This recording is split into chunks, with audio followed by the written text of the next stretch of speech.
Amigas y amigos, cada año el 30 de junio, al día siguiente de la fiesta de San Pedro y de San Pablo, la Iglesia celebra el recuerdo de unos santos muy queridos, los primeros mártires de Roma en la persecución de Nerón.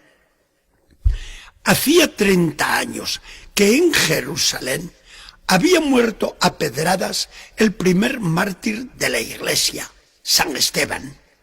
Unos 10 años después moría el apóstol Santiago al filo de la espada, también en Jerusalén. Pero la Iglesia naciente no conocía aún el derramamiento de sangre de una manera masiva. A partir del año 64 iba a comenzar aquel río de sangre cristiana que ya no dejaría de correr a lo largo de los siglos. E iba a empezar de una manera espectacular en Roma, la capital del imperio. Pedro y Pablo serán las dos grandes lumbreras de esta persecución. Pero no hemos de olvidar a tantos hermanos y tantas hermanas más que sellaron con sangre de manera tan gloriosa los principios de la Iglesia. ¿Qué había ocurrido para que se desatara tal vendaval contra la Iglesia? Tenemos dos historiadores romanos, paganos los dos y de aquellos mismos días, que nos han conservado las memorias de los acontecimientos en toda su realidad. Afortunadamente, no tenemos que inventar nada. Mandaba en Roma Nerón, uno de los hombres más crueles que ha tenido la historia. Roma era una belleza que atesoraba monumentos, templos, estatuas, expolios de guerra, en medio de jardines encantadores. Y contaba también con una parte vieja en torno a los grandes circos y palacios de la Roma clásica. Pero el loco del emperador no estaba contento con aquella ciudad y soñó en hacer una ciudad nueva, a la que pondría su propio nombre si es que quería. Se había ido a descansar en su residencia de la costa al sur de Roma, pero había dejado órdenes bien precisas. En la noche del 18 al 19 de julio del año 64, estallaba el incendio en las casas de la Roma antigua que rodeaban el Circo Máximo. Bien adoctrinados, algunos conspiradores a las órdenes del emperador dieron fuego a las casas más alejadas del centro, de modo que durante 6 días y 6 noches Roma fue escenario de un incendio pavoroso y espectacular. Advertido Nerón, como si no lo supiera nada, el inocentito de él, de que las llamas llegaban ya a su palacio en el Monte Palatino, se presentó en el escenario de la tragedia y, entusiasmado ante aquel espectáculo grandioso, vestido de toga y con la lira en la mano, entonó el himno clásico de la destrucción de Troya. Eso es lo que cuentan. Las víctimas de la catástrofe fueron muchas. Se cebaron las enfermedades y el hambre acosó a los ciudadanos. En medio de los calores más recios del verano, los ciudadanos padecieron sol, horrible sed abrasadora y hubieron de dormir a la intemperie.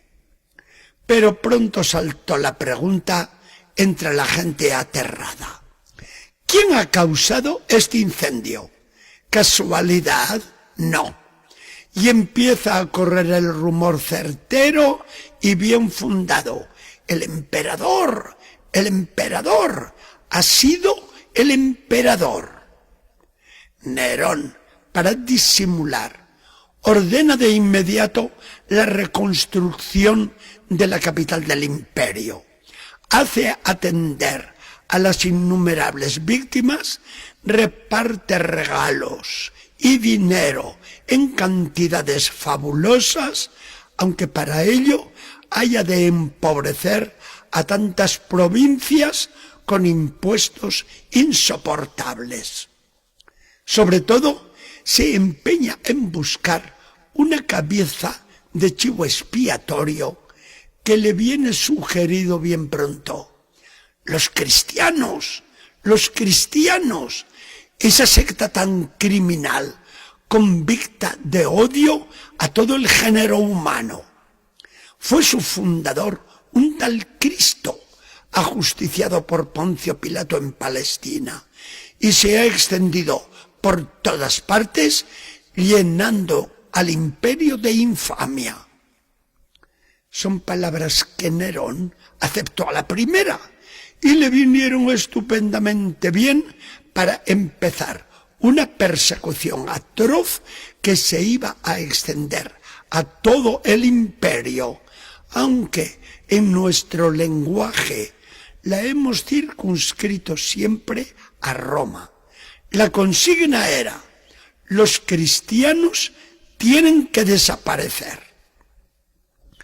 Las palabras de los dos historiadores romanos, paganos, repito, se han repetido millones de veces. Había que matar a todos los cristianos, y una multitud inmensa, son las palabras textuales, fue entregada al furor y al escarnio del populacho, que exigía venganza por el incendio. La descripción del historiador se ha repetido también sin cesar, centrada en este párrafo tan conocido. Esos cristianos, cubiertos de pieles de fieras, eran expuestos a los perros, que se lanzaban contra ellos y los desgarraban con sus dientes.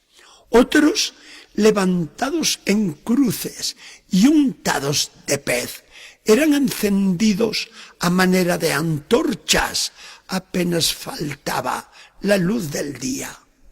A la luz siniestra de aquellas víctimas inocentes, Nerón se paseaba por sus jardines del Vaticano, mezclado con la muchedumbre, o guiaba en el circo su carro, luciendo habilidades de auriga.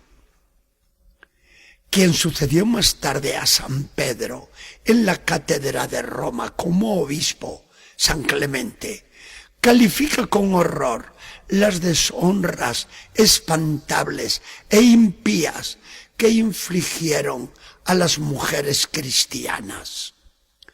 Las víctimas más ilustres de la persecución fueron, naturalmente, Pedro y Pablo. Pablo, como ciudadano romano, fue pasado al filo de la espada en las afueras de Roma. Pedro, considerado simple judío, esclavo despreciable y además jefe de la odiada secta cristiana, fue crucificado en una colina encima del Vaticano y por petición propia, porque no se creía digno de morir como Jesús, su maestro querido, obtiene ser clavado cabeza abajo, nos cuenta un famoso testimonio cristiano.